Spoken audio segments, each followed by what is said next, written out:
You might have noticed something strange in the UK economy recently. On the one hand, businesses are saying we cannot find workers, we have labor shortages.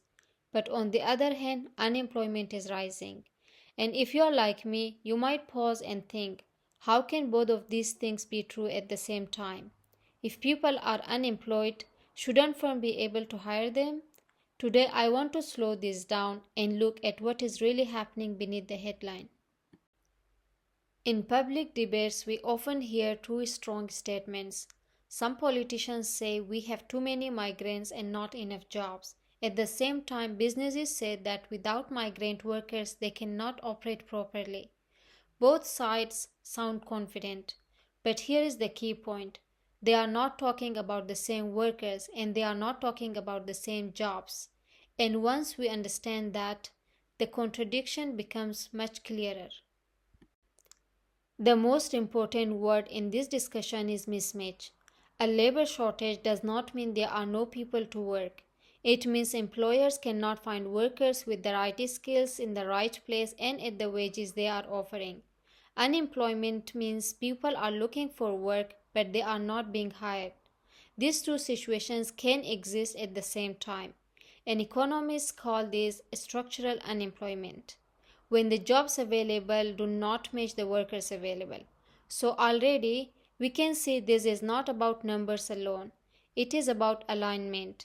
And to prove this visually, we need to look at these three charts. This chart shows UK unemployment rate over time. Here we notice that unemployment rises during economic slowdowns and recently it has started increasing again where the recent rate is 5.1%. If we stop here, we might conclude that UK simply has too many workers, but that's only half of the picture.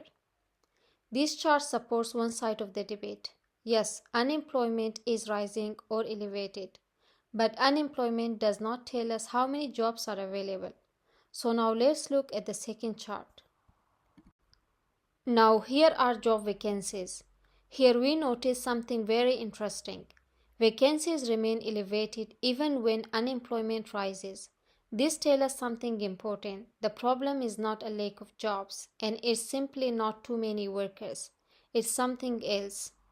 This is the contradiction. Even when unemployment rises, vacancies can remain high. So if it's not simply too many workers, what is it? To understand that, we need to go one level deeper. Now let's look at vacancies by sector. To compare sectors fairly, I index them to 2016 equals 100. That way we are looking at growth, not size. During the pandemic, all sectors fell. That was a common shock. But what happened next is more important. Construction and healthcare demand surged and remained elevated. Retail did not recover in the same way.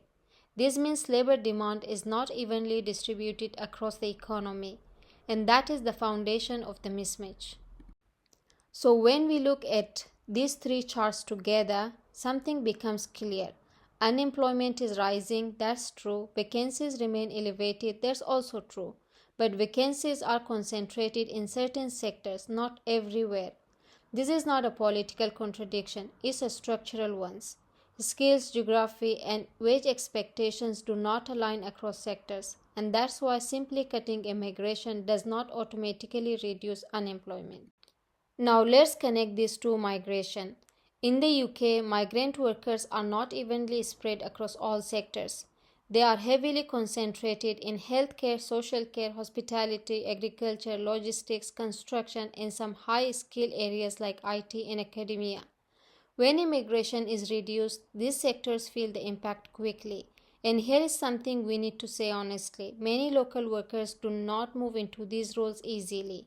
Sometimes it's because of the pay, sometimes it's the working conditions, sometimes it's the location, and sometimes it's simply the skills. So what happens? Shortages appear in specific sectors, not across the entire economy. At the same time, unemployment is rising for very different reasons. The UK economy has been slowing down. Higher interest rates reduces business investment. Firms become cautious. Some companies cut cost or freeze hiring. Automation is also replacing certain entry-level jobs. Public spending constraints reduce hiring in some areas, and these pressures tend to hit office jobs, retail, administrative roles, not necessarily agriculture or care homes. So people lose jobs in slowing sectors, while vacancies remain open in shortage sectors. It is the same economy, but different segments are moving in different directions. At this point, many people may ask a very reasonable question. If there is a labor shortage, shouldn't we just rise until people take the jobs? In theory, yes, but in reality, many of these sectors operate on very thin profit margins. Care homes rely on public funding, hospitality business faces high cost, agriculture has tight pricing pressures.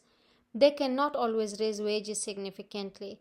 So instead of increasing pay dramatically, firms often respond by reducing services, shortening opening hours, increasing workloads, or investing in automation. And the shortage continues. There is another layer to this geography. Unemployment might be higher in former industrial regions where local demand is weak, but labor shortages might be strongest in London, the southeast, or rural farming areas. People cannot easily relocate. Housing costs are high. Families are rooted in their communities. Transport is expensive. So, even if job exists somewhere, that does not mean unemployed workers can realistically move there. Now, here is the part that might surprise you. Some economic institutions argue that reducing migration can actually increase unemployment over time. Why? Because fewer workers means lower overall output. Lower output means weaker economic growth. Weaker economic growth means fewer jobs are created. So the long-term effect can be a smaller economy, not necessarily a more stable one. This does not mean migration solves everything, but it does mean that relationship is more complex than it appears. So how can the economy have labor shortages and rising unemployment at the same time? Because the problem is not simply the number of people, it is mismatch between skills, sectors, wages, and locations. And when we slow down and look at the structure of the economy, instead of reacting to headlines, the contradiction begins to make sense. Understanding this helps us think more clearly. And in economics, clarity matters.